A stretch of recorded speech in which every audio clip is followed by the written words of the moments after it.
There was forest all around.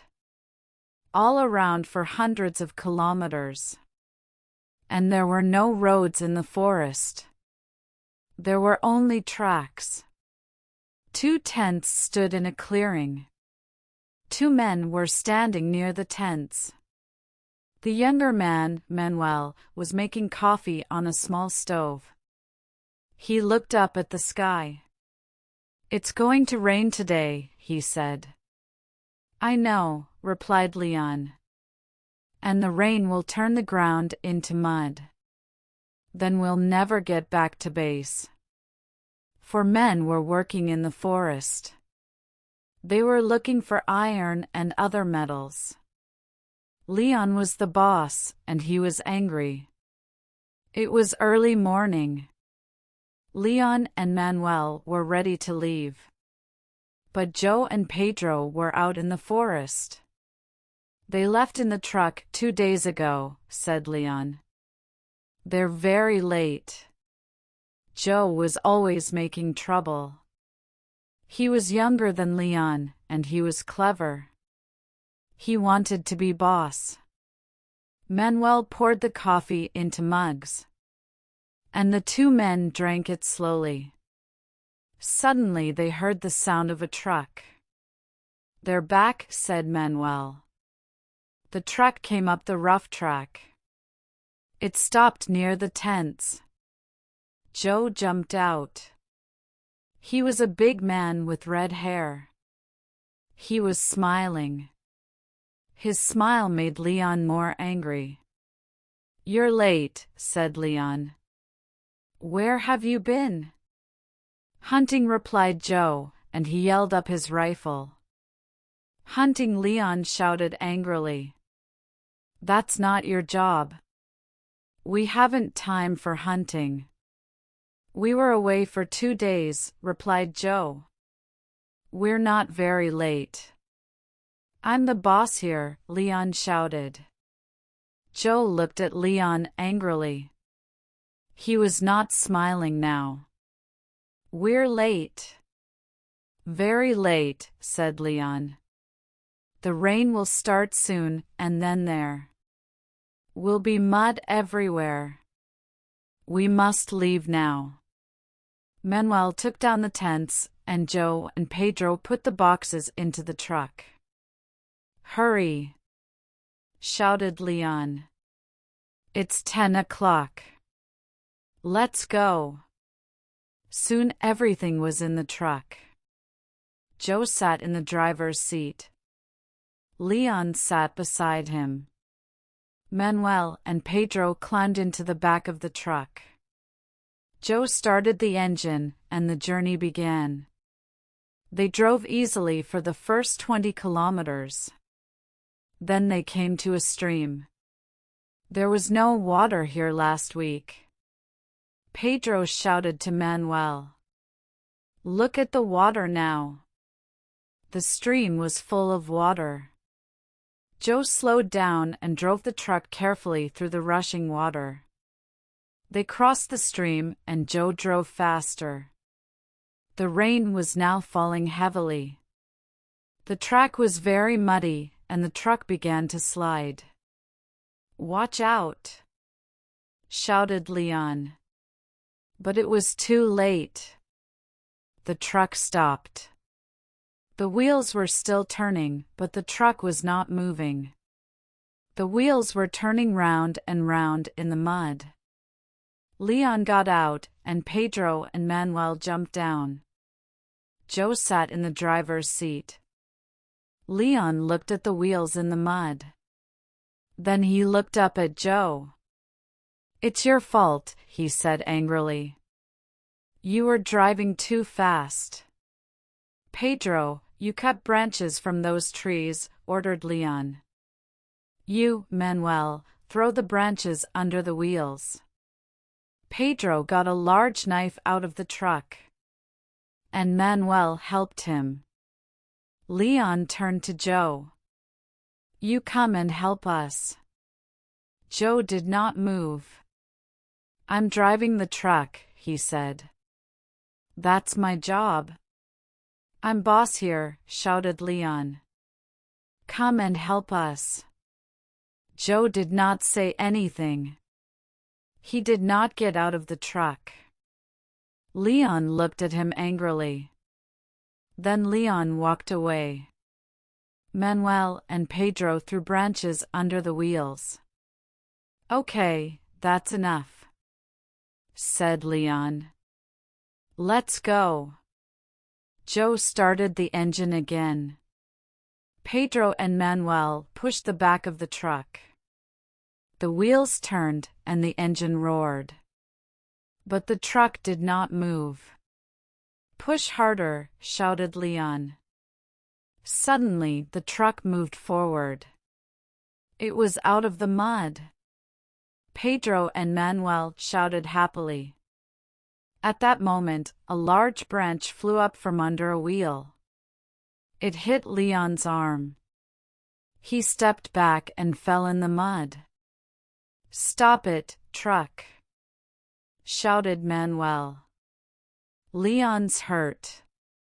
My arm. Let me see. It hurts. It's broken. I'll tie it up. That's better. Thanks. You're lucky at your left arm. Yes, I can use my right. At midday, it was still raining heavily. The track was covered with mud. Joe drove slowly, and the truck did not stop again. They climbed up a steep hill. On the other side, the track went down to a river. It was the biggest river in the forest. This was the last river between the men and their base. An old wooden bridge crossed over the river. They drove down towards the bridge. Look! Leon shouted to Joe. Something's wrong. It's the bridge. It's broken. Joe did not stop the truck. He drove down slowly to the bank of the river. He drove to the edge of the broken bridge. Then he stopped. They all got out of the truck.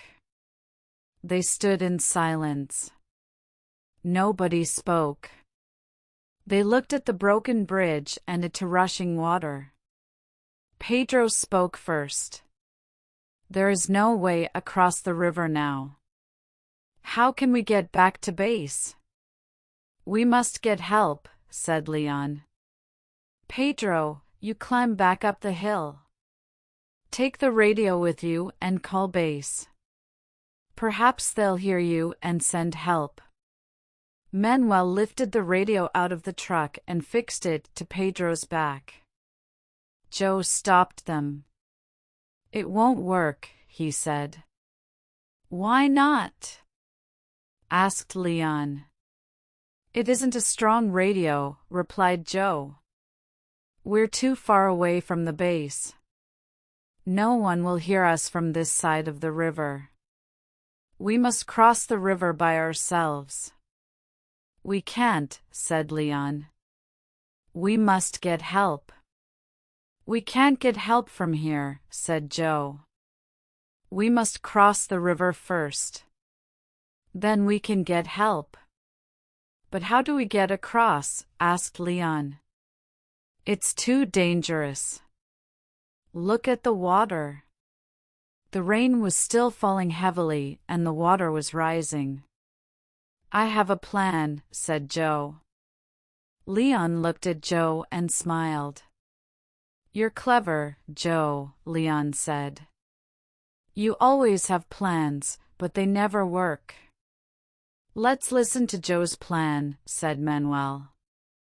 We can use the boat, said Joe. Leon laughed. Don't be stupid. The boat's too small for 4 people. And look at the rushing water. It will carry the boat away. But we've got a rope, said Joe. Try the rope to the boat.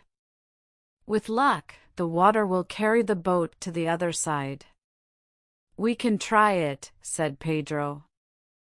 It won't work, said Leon. It will work, said Joe. Look, I'll show you. We tie a rope to this end of the bridge. Then we tie the rope to the boat and carry it up the river. Two of us get into the boat and push it into the river. We paddle hard to get to the other side. We tie the rope to the other end of the bridge. One of us pulls the rope and brings the boat back. It won't work, Leon said. But we can try it. I'll go first, said Joe. It's my plan. No, let me go, said Pedro. I am stronger. You can both go, said Leon. Pedro, you stay on the other side. Joe, you bring the boat back and then you can take Manuel. Then you can come back again for me. Good, Joe said. Pedro, you bring the radio. You can use it on the other side of the river. Pedro got the rubber boat out of the truck and pumped it up. Leon helped him with his right arm. There was a long rope in the back of the truck. Joe tied it to the broken bridge. Manuel tied the other end of the rope to the rubber boat. It's a long rope, Leon said. It'll be all right. Harry, said Joe.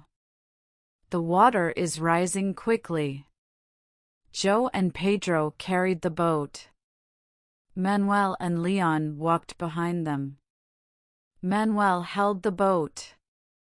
Joe and Pedro climbed in. The rushing water took the boat into the middle of the river. The boat crossed to the other side. It came near the bridge. Joe held on. Pedro climbed out of the boat. Pedro tied the rope to a piece of the bridge.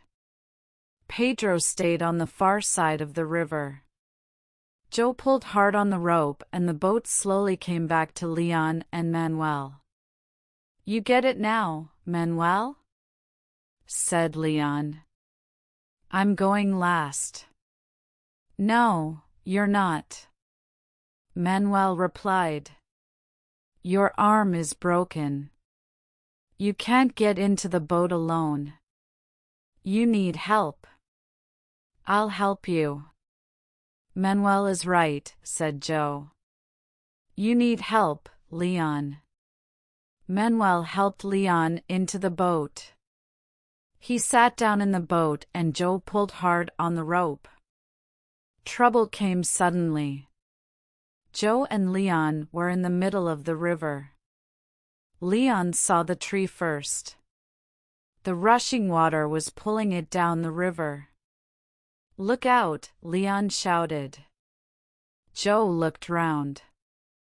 At that moment, the branches of the tree hit the boat. Joe held onto the rope. His feet slipped and the boat moved away from him. Hold onto the rope, Leon shouted. But Joe did not listen. He let go of the rope and swam towards the rubber boat. Joe was a good swimmer and he soon reached the boat. He yelled it tightly and kicked his legs hard in the water. The boat moved away from the tree. Good. Joe shouted to Leon. The boat's free. Leave the boat, shouted Leon. Save yourself. Joe did not listen. He held the boat and kicked his legs. A few moments later, Joe heard a loud noise. What's that? He asked Leon. It's a waterfall, replied Leon. The water will pull the boat over. Leave the boat. Save yourself. Look. Shout out to Joe. There's a rock in front of us. We must reach it. Don't be a fool, said Leon. Save yourself. You can't save me. The water rushed around the boat. He was pulling them towards the waterfall. Joe kicked his legs harder. The boat moved quickly towards the rock. "Get ready!" Shout out to Joe. "Jump for the rock!" Leon was ready. The boat came near the rock and Leon jumped. Joe let go of the boat and swam to the rock. The two men lay on the rock. For a few minutes, they did not say anything. Then Leon turned and smiled at Joe. Joe had saved his life. "We're not safe yet," Joe shouted. "The rain has stopped, but the water is still rising. It'll cover the rock in an hour or two." Joe was right. There was water all around the two men.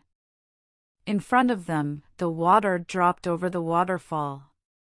Behind them, there was the broken bridge. "We must get help," said Leon. "But how?" "Pedro," replied Joe. "He can help us. He's got the radio." Pedro was waiting on the far side of the river. He watched Joe and Leon. They climbed under the rock. They were safe. "They won't be safe for a long," thought Pedro. "They must call base and get help." Pedro climbed up the hill behind him.